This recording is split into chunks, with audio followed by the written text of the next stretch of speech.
This is Democracy Now! I'm Amy Goodman with Juan Gonzalez. In Washington, D.C., 4 activists remain in the Venezuelan embassy after police raided the building Monday night. Activists with CodePink, Answer Coalition, and Popular Resistance have been inside the building since late April at the invitation of Venezuela's government in order to prevent it from being taken over by Venezuela's U.S.-backed opposition led by Juan Guaidó. Last week, authorities cut off water and electricity to the Venezuelan embassy. As they were on the verge of being raided Monday, activists released a video statement vowing to continue the fight. We're not going to leave voluntarily. We came here to protect the embassy. We've been here for 34 days.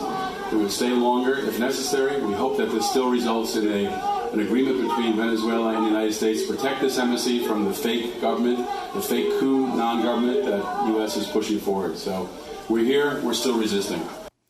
To find out more, we're going to Washington, D.C. to speak with Medea Benjamin, co-founder of CodePink, one of the activists living inside the Venezuelan embassy in Washington, D.C., demanding the embassy not be turned over to the Venezuelan opposition leaders.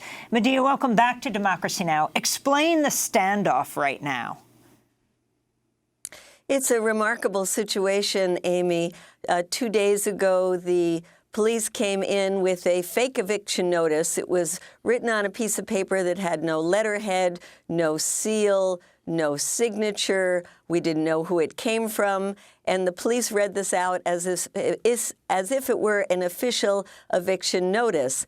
Our lawyer, who has been fantastic, Mara Verheyden-Hilliard, went to speak to the people remaining in the embassy, and they discussed the situation and said they were not going to leave. The only way they would leave is once there is an arrangement between Venezuela and the United States as to what will happen to both embassies, an arrangement that respects the Vienna Convention.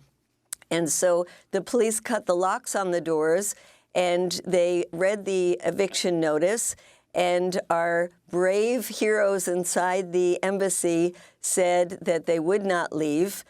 We all thought that this was the end, that they were going to be carried out. The Guaidó supporters outside were cheering, and instead the police turned around, closed the doors, put the lock back on, and left. And so that is the situation today. Nothing happened yesterday. We thought they would come back with some kind of court order. They did not. And the standoff remains. This is quite a remarkable chapter in history where very brave, valiant U.S. citizens, both inside the embassy at the permission of the legal Venezuela government, and people outside who have been facing harassment, being arrested for trying to bring food into the embassy, have held onto that embassy now for 5 weeks and continue to do so. Well, Medea, I want to read from the eviction notice. It read in part, quote, Ambassadors Vecchio and Gustavo Tade have requested and directed anyone who is present on this property to depart from it immediately and to not return without these ambassadors' express authorization. Any person who refuses to comply with these requests and orders to depart from this property will be trespassing in violation of federal and District of Columbia law, may be arrested and criminally prosecuted. But now there's only one problem, Medea. Any embassy is in effect, isn't it international territory? So this whole issue of even the D.C. police being involved in this is questionable, to say the least. Absolutely, Juan. We have the law on our side, invited by the government that is in power, the government that is recognized by the United Nations. It is very clear in the Vienna Conventions in Article 45 that even if there is a rupture of relations between two states, the hosting country has to respect the integrity of the diplomatic premises. The U.S. knows this very well. The State Department knows this very well. And we have been very clear that anybody who illegally enters that embassy to try to evict us is committing an illegal act and will be held accountable. There are people in the U.S. government that also recognize the grave precedent that this would establish. that it would have repercussions against U.S. embassies around the world. We want to protect not only the Venezuela embassy from takeover by an illegal group, but we want to prevent the Maduro government from taking over the U.S. embassy in Caracas. And there is a very easy answer to all of this that has been used since the 1800s, and that is called the protection power agreement, that we get an outside country, a third party, and that party then becomes the one in charge of the building. This has happened in the case of Iran, in Cuba, in North Korea.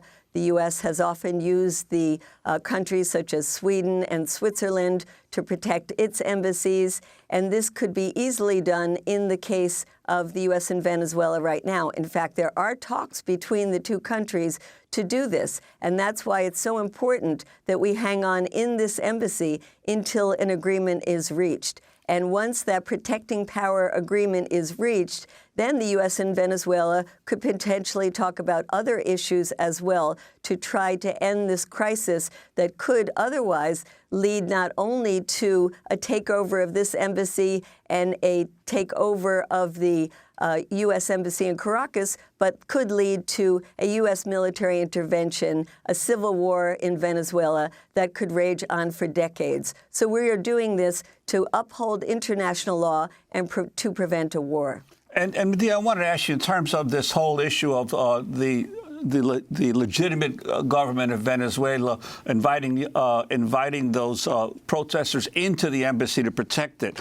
The Washington Post had a very interesting article a couple of days ago, supposedly going behind the scenes of the most recent failed coup attempt, because there have already been 3 this year against Maduro.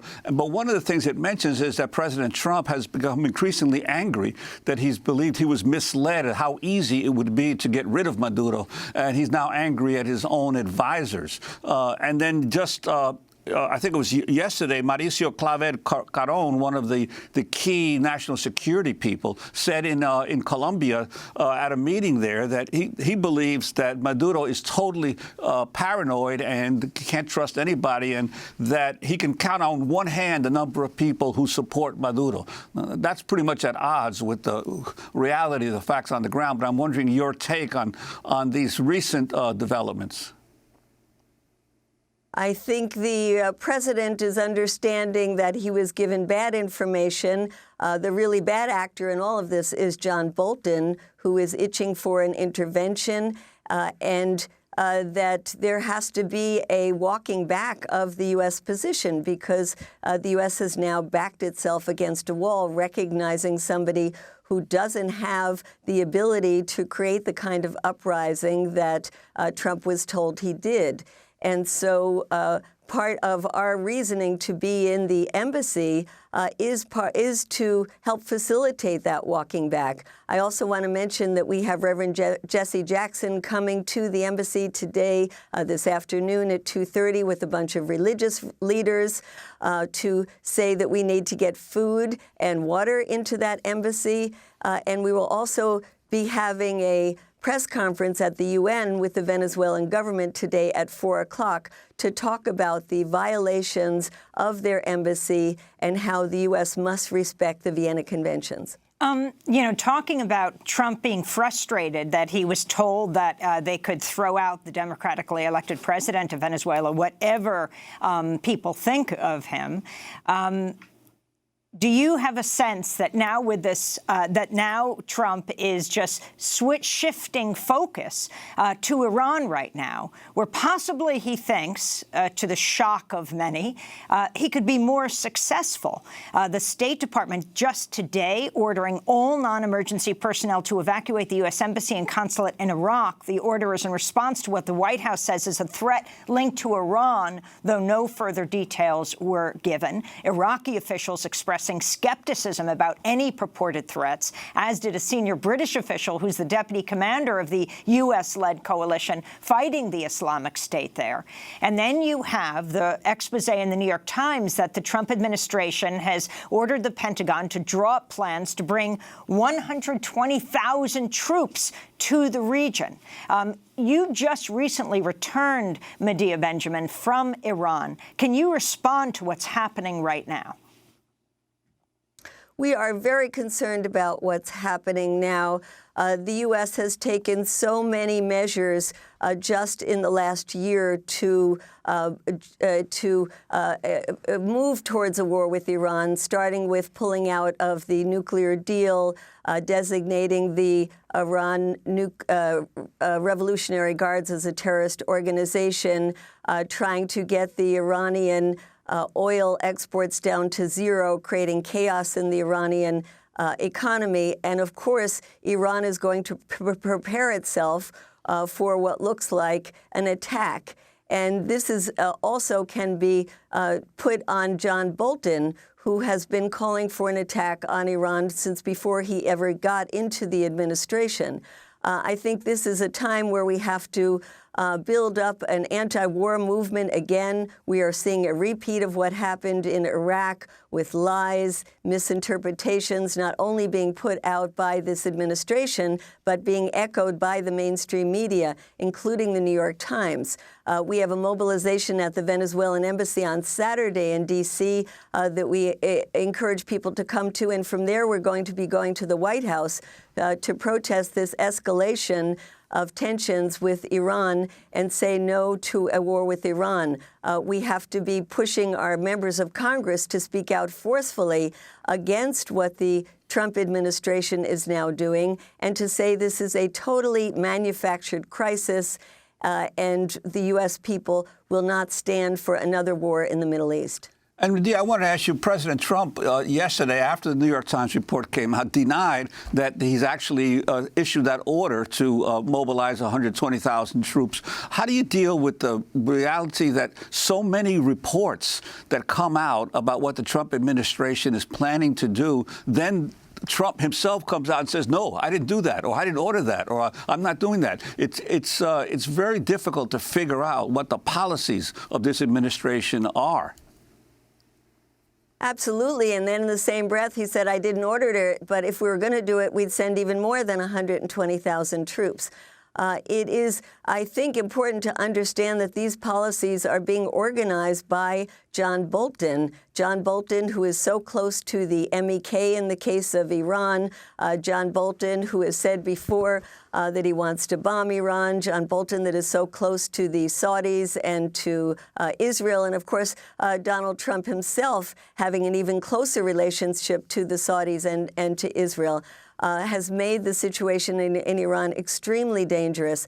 The only thing that's going to counter this is if we get Congress to stand up to pass legislation that says we will not allow any unauthorized attack on either Iran or Venezuela.